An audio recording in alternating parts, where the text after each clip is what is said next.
आपने उसका इफ्तिताह किया है, क्या? मनकोट जो हमारा ये ब्लॉक है, ये बॉर्डर पे ब्लॉक है, ये मेंढर कंस्टिट्यूंसी का। उमर अब्दुल्ला साहब के पहले टर्नर में हमने ये यहाँ तहसील और ब्लॉक लिया था। आज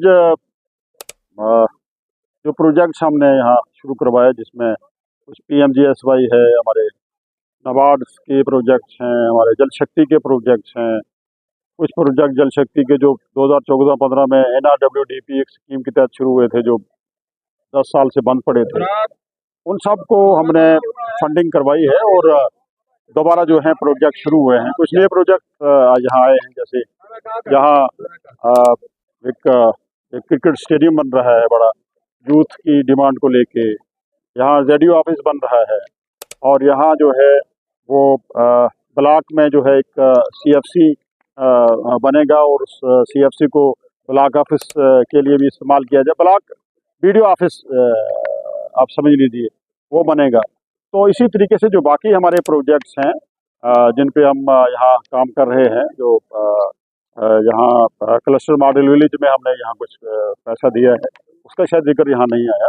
और कुल मिला के मैं ये कहूँगा कि जो हमारा मकसद है वो इस ब्लॉक को एक मॉडल ब्लॉक बनाने की जो मेरी तमन्ना थी, जब ये ब्लॉक बना उसी वक्त मैंने कहा था, इनफैक्ट इसी जगह पे वो प्रोग्राम हुआ था, तो मैंने कहा था कि अगर ज़िंदगी ने साथ दिया और मुझे मौका मिला तो इस ब्लॉक को जो है वो मॉडल ब्लॉक बनाया जाएगा। तो आज इंशाल्लाह ये काम चल रहे हैं। जैसे यहाँ एक अलग से यहाँ PHE डिवीज़न, सब डिवीज़न बन रहा है, उसके लिए काम चल रहा है। तो ये सारी चीज़ें जो हैं कुल मिला के तामीर व तरक्की, जो उमर अब्दुल्ला साहब ने जम्मू कश्मीर में एक तामीर व तरक्की का दौर शुरू किया है, उनकी क़यादत में चल रहा है।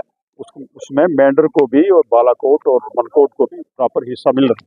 सर, जो माता वैष्णो देवी बोर्ड है, जो कहा कि सिर्फ एक मजहब को वहाँ पर एडमिशन मिलनी चाहिए, उसको लेकर क्या मुद्दा गरमाया हुआ है? देखिए, ये लोग जो हैं वो इन लोगों ने हमेशा देश को तोड़ने की कोशिश की है और मज़हब के नाम पे, इलाका के नाम पे। ये बड़ी बदकिस्मती की बात है कि एक नेशनल लेवल की एक तंजीम जो है वो ये कह रही है कि किसी इदारे में, किसी यूनिवर्सिटी में मज़हब के नाम पे जो है एडमिशन हो, तो आपका मेरिट कहाँ जाएगा? मैंने पहले भी एक बात कही थी कि यहाँ कांग्रेस ने 70 साल रूल किया है, बड़े अरसे रूल किया है। तो अगर कांग्रेस जो है मंदिर मस्जिद की लड़ाई में रहती तो आज तो सब हम महंत और मौलाना बने हुए बैठे हुए थे। आज देश ने इतनी बड़ी तरक्की की है, वो साइंस और टेक्नोलॉजी की वजह से तरक्की की है। अगर हम लोग जो है मजहब के बुनियाद पे मेरिट को इग्नोर करेंगे तो हम पैदा क्या करना चाहते हैं? हम क्या पैदा करना चाहते हैं? वो लोग पैदा करना चाहते हैं जो मजहब के नाम पे लोगों को की लीचिंग कर रहे हैं। ऐसे लोगों को हम यूनिवर्सिटी में लाना चाहते हैं।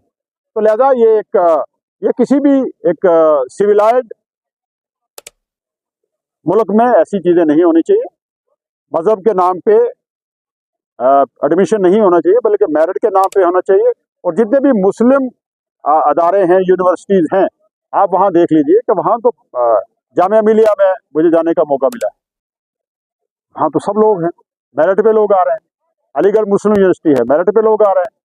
बाकी एरिया में भी जो है वो मेरिट पे लोग आ रहे हैं। तो ये चीज़ें जो है मैं कहूँ कि एक हद क्रॉस कर रहे हैं ये लोग, इतना नीचे जा रहे हैं जिसका कोई सोच भी नहीं सकता है। तो ये बदकिस्मती की बात है। आपने एक चीज़ में बात की कि 1996 से पहले जो लोग थे उनको छोटी दिल उठा के लेके जाती थी, उसके बाद उनको आज़ादी मिली थी, उससे पहले ये आज़ादी। देखिए, बात ये है कि एक खौफ था इस एरिया में, कोई यहाँ की लीडरशिप नहीं थी, यहाँ लोगों का कोई पुरसाने हाल नहीं था। और यहाँ जो है वो एक मैं समझता हूँ कि उस वक़्त के माहौल में और आज का माहौल जो है वो उसमें एक ज़मीन आसमान का फ़र्क मुझे लगता है। आज हर आदमी जो है अपनी बात कह सकता है। मैंने शुरुआत की कि मैंने 96 में यहाँ एक जलसा किया था, जिसमें यहाँ के आर्मी कमांडर को भी बुलाया गया था, DC को भी बुलाया गया था, और ढक्का में एक प्रोग्राम हुआ था। उस प्रोग्राम को लेके और आज के माहौल में देखा जाए तो यहाँ के लोगों को एक शऊर मिला है, एक बात कहने का एक मौका मिला है, और इस किस्म का जो एक सिविल सोसाइटी में जो आज़ादी होनी चाहिए थी वो इन लोगों को मिली।